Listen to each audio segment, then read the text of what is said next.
UAE president Sheikh Mohammad बिन जायद अल नहायन सिर्फ 3 घंटे के लिए प्रधानमंत्री मोदी से मिले, लेकिन इस दौरान हुए 5 समझौते और 7 बड़े ऐलान।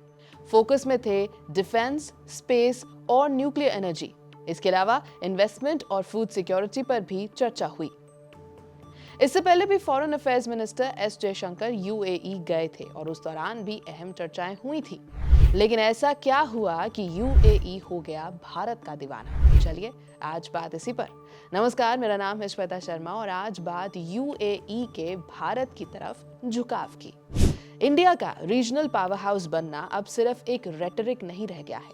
ये चीज रियल टाइम में डिप्लोमेसी में दिखाई दे रही है। दिसंबर में यूएई के लीडर से मिले एस जयशंकर और अर्ली 2026 में मिले यूएई प्रेसिडेंट और प्रधानमंत्री नरेंद्र मोदी। ये सिर्फ प्रोटोकॉल नहीं था, ये मीटिंग्स एक क्लियर सिग्नल थी। गल्फ कंट्रीज जो लंबे समय तक मिडिल ईस्ट के चेसबोर्ड को कंट्रोल करती रही हैं, अब स्ट्रेटेजिक बैलेंस के लिए इंडिया की तरफ देख रही हैं। जैसे जैसे ईरान का इन्फ्लुएंस कम हो रहा है और इंट्रा गल्फ राइवलरीज बढ़ रही हैं, वैसे वैसे यूएई जैसे देश दिल्ली के साथ आगे बढ़ना चाहते हैं। यमन इस राइवलरी का सेंटर बन चुका है। ये किसी वॉर का साइड चूज करना जैसा नहीं है, ये है डिप्लोमेटिक पोस्चरिंग, डेटरेंस का सिग्नल और इकोनॉमिक टाइज को और भी स्ट्रॉन्ग बनाना। इंडिया का न्यूक्लियर डेटरेंस, उसका मैसिव मार्केट और दुनिया की सबसे बड़ी डायस्पोरास में से एक उसे आइडियल पार्टनर बनाता है। थ्रेट्स जब बढ़ते हैं तो कंट्रीज इंडिया का सपोर्ट ढूंढने लगती हैं। मिडिल ईस्ट में उथल-पुथल, ईरान के वीक होने से पावर स्ट्रगल जारी है। मिडिल ईस्ट का करंट टर्मोइल ईरान के वीक होने से शुरू होता है। सैंक्शंस, इंटरनल अनरेस्ट और मिलिट्री सेटबैक्स ने तेहरान के प्रॉक्सी नेटवर्क को तोड़ दिया है। इससे एक पावर वैक्यूम बन चुका है। इस वैक्यूम को एम्बिशियस गल्फ प्लेयर्स भरने की कोशिश कर रहे हैं। सऊदी अरेबिया और यूएई जो पहले एंटी ईरान कैंप में साथ खड़े थे, अब यमन पर एक दूसरे से टकरा रहे हैं। जो जॉइंट कैंपेन हुदीज के खिलाफ शुरू हुई थी, वो अब प्रॉक्सी बैटलफील्ड बन चुकी है। UAE supported southern factions Saudi backed group से लड़ रहे हैं। अर्ली 2026 के रिपोर्ट्स के मुताबिक मरीब और शबवा प्रोविंसेस में क्लैशेस हुए, हजारों लोग डिस्प्लेस्ड हुए, ऑयल राउट्स डिसरप्ट हो चुके हैं। सऊदी अरेबिया पर प्रेशर बढ़ता चला जा रहा है। इसलिए रियाद ने टर्की और पाकिस्तान जैसे अनलाइकली पार्टनर्स की तरफ रुख कर लिया। अंकारा के साथ जॉइंट मिलिट्री ड्रिल्स और ट्रेड पैक्ट्स यूएई के इंडिपेंडेंट स्टैंड को काउंटर करने के लिए हैं। पाकिस्तान जो हमेशा सऊदी पेट्रो डॉलर्स के लिए रेडी रहता है, लॉजिस्टिक्स और इंटेलिजेंस सपोर्ट दे रहा है। ये चीज अबू धाबी को और भी ज्यादा इरिटेट करती है। इस एक्सिस से यूएई आइसोलेट हो सकता है। रेड सी पोर्ट्स पर सऊदी प्रेशर की बातें भी चल रही हैं। यूएई के लिए ये एग्जिस्टेंशियल थ्रेट है। जबल अली जैसे पोर्ट्स और एडीएनओसी का ऑयल पावर उसकी स्ट्रेंथ है। यहीं पर एंट्री लेता है भारत, एक न्यूक्लियर आर्म्ड जायंट जिसका यमन में कोई डायरेक्ट स्टेक नहीं है, लेकिन जो सॉफ्ट और हार्ड पावर दोनों से गेम चेंज कर सकता है। और अब बात करते हैं यूएई के स्ट्रेटेजिक कैलकुलेशन की कि इंडिया क्यों परफेक्ट है उसके लिए। यूएई का इंडिया की तरफ बढ़ना प्योर हेजिंग का मास्टर स्ट्रोक है। सऊदी, टर्की, पाकिस्तान ब्लॉक के प्रेशर के बीच अबू धाबी को एक बड़ी पावर चाहिए। ऐसी पावर जो डेटरेंस दे सके, लेकिन मिडिल ईस्ट के झंझट में डायरेक्टली फंसे बगैर। इंडिया का nuclear triad, blue water navy, INS Vikrant जैसे एयरक्राफ्ट कैरियर्स और ब्रह्मोस मिसाइल्स ये अम्ब्रेला प्रोवाइड करते हैं, वो भी बिना किसी एस्केलेशन के। यूएस डोमेस्टिक पॉलिटिक्स में उलझा हुआ है, रशिया अपनी वॉर्स में बिजी है। इंडिया कंपैरेटिवली रिलायबल ऑप्शन है। इकोनॉमिक साइड पर सिनर्जी अनमैच्ड है। यूएई में 3.5 मिलियन से ज्यादा इंडियंस रहते हैं। ये लोग हर साल $25 बिलियन रेमिटेंसेस भेजते हैं। ये दुनिया में इंडिया की सबसे बड़ी डायस्पोरा है। 2025 में Bharat UAE trade $85 billion mark तक पहुंच गया।